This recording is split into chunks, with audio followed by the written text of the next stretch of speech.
En manos de la gracia, capítulo 16. Vida en la nave del compañerismo. Recibid al débil en la fe, pero no para contender sobre opiniones. Romanos 14:1. Por tanto, recibíos los unos a los otros, como también Cristo nos recibió para gloria de Dios. Romanos 15:7. La gracia hace tres proclamaciones. Primero, solo Dios puede perdonar mi impiedad. ¿Quién puede perdonar pecados sino solo Dios? Marcos 2:7. Tratar con mis pecados es responsabilidad de Dios. Me arrepiento, confieso, pero solo Dios puede perdonar, y lo hace. Segundo, solo Dios puede juzgar a mi prójimo. ¿Tú quién eres que juzgas al criado ajeno? Para su propio Señor está en pie, o cae. Romanos 14:4. Tratar con mi prójimo es responsabilidad de Dios. Debo hablar, debo orar, pero solo Dios puede convencer, y lo hace. Tercero, debo aceptar a quienes Dios acepta. Por tanto, recibíos los unos a los otros como también Cristo nos recibió para gloria de Dios. Romanos 15:7. Dios me ama y me hace su hijo. Dios ama a mi prójimo y lo convierte en mi hermano. Mi privilegio es completar el triángulo, cerrar el circuito al amar a quien Dios ama. Es más fácil decir que hacer. Vivir por encima de lo que amamos. ¿Cuánta gloria habría? Vivir por debajo de lo que conocemos. Vaya, eso otra historia sería. Leer algo como esto es la mejor forma de imaginarnos la situación. Se merece la embarcación. Dios nos ha enrolado en su armada y nos ha colocado en su embarcación. El barco tiene un propósito: llevarnos con seguridad a la otra orilla. No es un yate de paseo, es un buque de guerra. No se nos ha llamado a una vida de placer, sino a una vida de servicio. Todos tenemos una tarea diferente. Algunos preocupados por los que se ahogan, sacan gente del agua. Otros se enfrascan con el enemigo, de modo que manejan los cañones de oración y de adoración. Otros más se dedican a la tripulación, alimentando y preparando a sus miembros. Aun cuando diferentes, somos iguales. Cada uno puede contar sobre un encuentro personal con el capitán, porque cada uno ha recibido un llamamiento personal. Nos halló entre las chozas del puerto y nos invitó a seguirle. Nuestra fe nació a la vista de su afecto y así le seguimos. Todos le seguimos cruzando la pasarela de su gracia, embarcándonos en el mismo barco. Hay un solo capitán y un único destino. Aun cuando la batalla es feroz, el barco es seguro porque nuestro capitán es Dios. La embarcación no se hundirá, de eso no hay preocupación. Sin embargo, existe una inquietud en cuanto a la discordancia entre la tripulación. Al principio, cuando nos embarcamos, dimos por sentado que los tripulantes eran personas como nosotros, pero al recorrer las cubiertas hemos encontrado curiosos convertidos con raras apariencias. Algunos tienen uniformes que jamás vimos o visten modas que jamás presenciamos. ¿Por qué se visten así?, les preguntamos. Qué curioso, replican. Estábamos a punto de preguntarle lo mismo. La variedad de vestidos no es tan perturbadora como la abundancia de opiniones. Hay un grupo, por ejemplo, que se reúne todas las mañanas para estudiar en serio. Promueven una disciplina rígida y expresiones sombrías. Servir al capitán es asunto serio, explican. No es coincidencia que tiendan a congregarse cerca de la popa. Hay otro regimiento profundamente dedicado a la oración. No solo creen en la oración, sino en la oración de rodillas. Por eso siempre sabes dónde encontrarlos. Están en la proa de la nave. Hay unos pocos que obstinadamente creen que en la cena del Señor se debe usar vino real. Los hallará a babor. Otro grupo más se ha colocado cerca de las máquinas. Pasan horas enteras examinando las tuercas y pernos del barco. Se sabe que se encierran bajo cubierta y no salen por días. Los que se quedan en cubierta sintiendo el viento en sus cabellos y el sol en su cara, a veces los critican. No es lo que aprendes lo que importa, argumentan estos últimos, sino lo que sientes. ¿Cómo tendemos a agruparnos? Algunos piensan que una vez que estás en el barco no puedes desembarcar. Otros dicen que sería una necedad caerse por la borda, pero que la decisión es de uno. Algunos creen que se ofreció voluntariamente para el servicio, otros que lo destinaron para el servicio incluso antes de construirse la nave. Algunos vaticinan que una tormenta de gran tribulación azotará antes de anclar, otros dicen que no se desatará sino después de estar seguros en el muelle. Hay quienes le hablan al capitán en un lenguaje personal, hay quienes piensan que tales idiomas desaparecieron. Hay quienes piensan que los oficiales deben usar togas, hay quienes piensan que no debería ni siquiera haber oficiales, y hay quienes piensan que todos somos oficiales y todos deberíamos usar togas. ¿Cómo tendemos a agruparnos? Y está también la cuestión de la reunión semanal en la que se agradece al capitán y se leen sus palabras. Todos afirman su importancia, pero pocos están de acuerdo en cuanto a su naturaleza.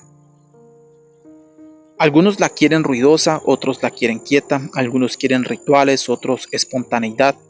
Algunos quieren festejar para poder meditar, otros quieren meditar para poder festejar.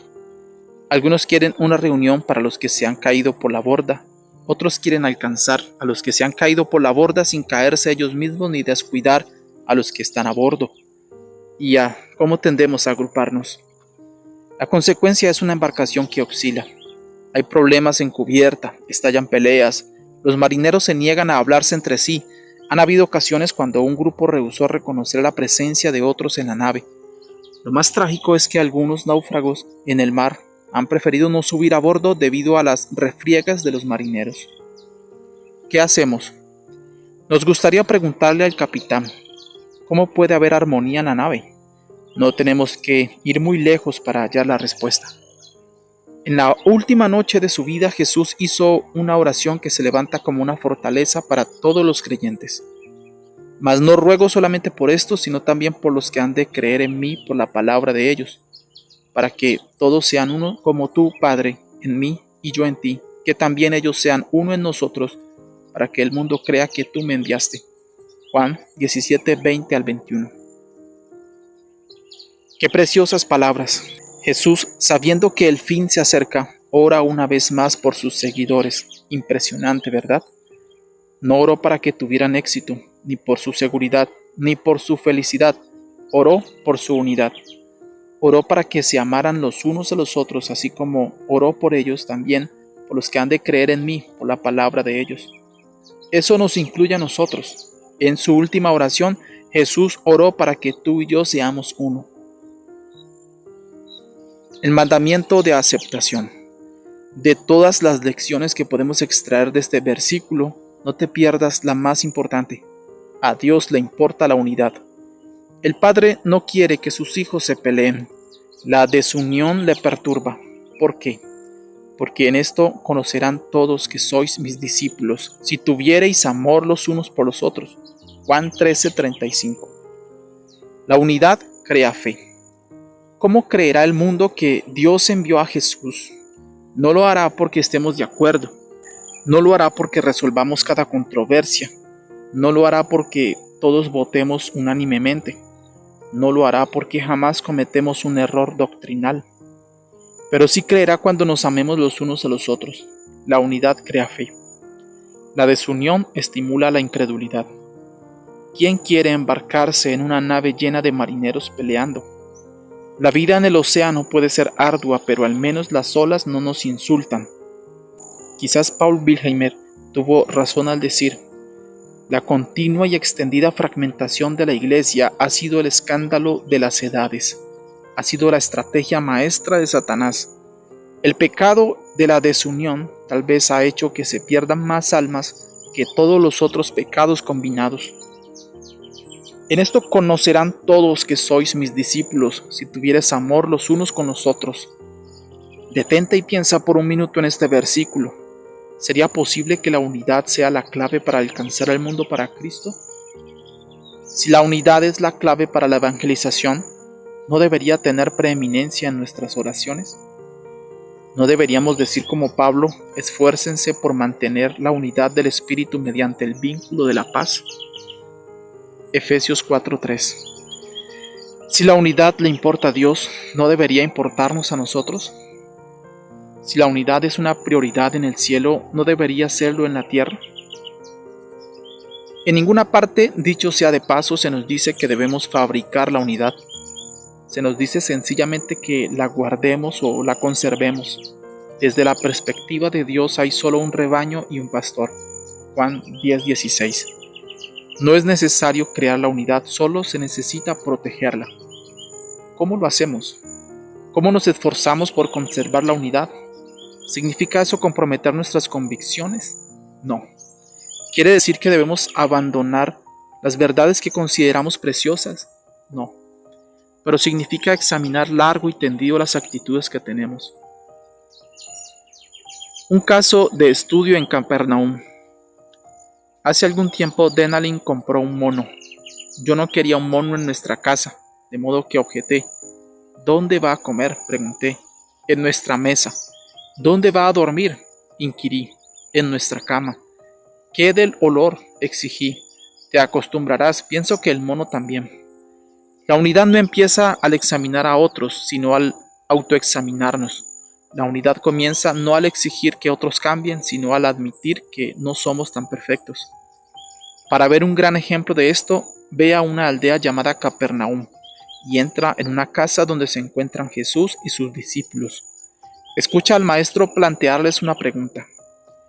¿Qué disputabais entre vosotros en el camino? Marcos 9:33. Los discípulos se ruborizaron, no por la ira, sino por la vergüenza. Discutieron. ¿Sobre doctrina? No. ¿Sobre estrategia? Tampoco. ¿Ética o valores? Peor. Discutieron sobre cuál de ellos sería el más grande. Pedro pensó que era él, pues caminó sobre el agua. Juan presentó su petición al primer puesto, pues era el favorito de Jesús. Mateo se jactó de ser el mejor. Después de todo, su libro sería el primero en el Nuevo Testamento. Luchas por poder y alabanza propia. ¿No es allí donde casi siempre empieza la división? Porque donde hay celos y contención, allí hay perturbación y toda obra perversa. Santiago 3:16. ¿De dónde vienen las guerras y los pleitos entre vosotros? ¿No es de vuestras pasiones, las cuales combaten en vuestros miembros? Santiago 4:1. Impresionante, pelear por posición en la misma presencia de Cristo. No tan impresionante como la respuesta que Jesús les dio. El que reciba en mi nombre a un niño como este, me recibe a mí, y el que a mí me recibe, no me recibe a mí, sino al que me envió. Marcos 9:37. Jesús consideraba muy importante el hecho de recibir, ya que lo mencionó 4 veces en una sola frase. La respuesta a las discusiones, aceptación. El primer paso a la unidad, aceptación. No acuerdo, aceptación. No unanimidad, aceptación. No negociación, ni arbitraje, ni elaboración. Eso puede venir más tarde, pero solo después del primer paso, aceptación.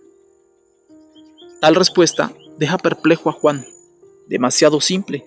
El hijo del trueno no estaba familiarizado con la tolerancia. ¿Por qué? Uno no anda por todos lados aceptando gente. Hay cercas que levantar. Los límites son parte necesaria de la religión. Ejemplo, Juan tiene uno.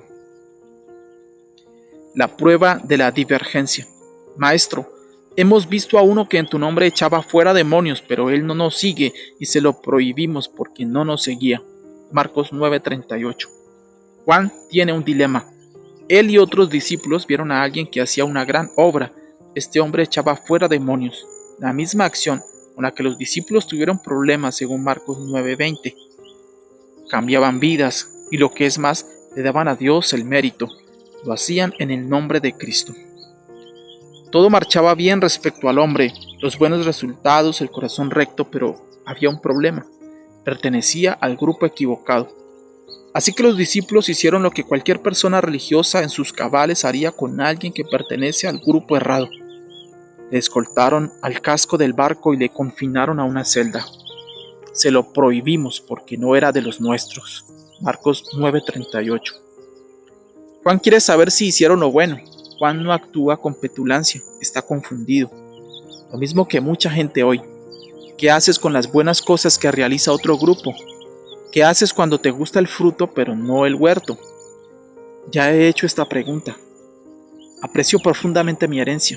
Fue mediante una iglesia de Cristo pequeña en el oeste de Texas que llegué a conocer al Nazareno, la cruz y la palabra. La congregación no era numerosa, tal vez 200 en un buen domingo. La mayoría de las familias eran como la mía, obreros en un campo petrolero. Pero era una iglesia amorosa.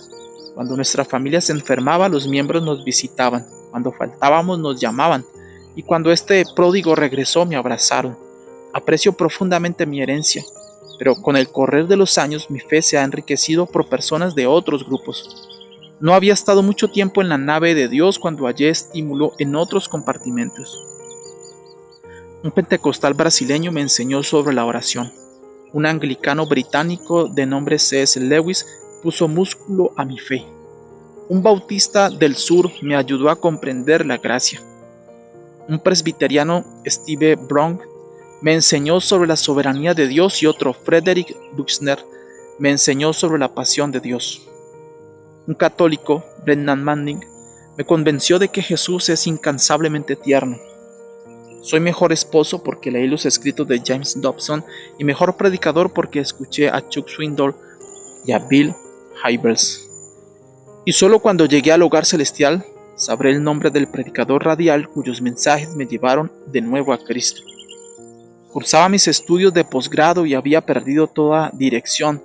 Necesitando algo de dinero durante el receso de Navidad, acepté un empleo conduciendo un camión de reparto de un campo petrolero. La radio captaba una sola estación. Un predicador hablaba. Un frío día de diciembre de 1978 lo oí describir la cruz y no sé su nombre, no sé nada de su linaje.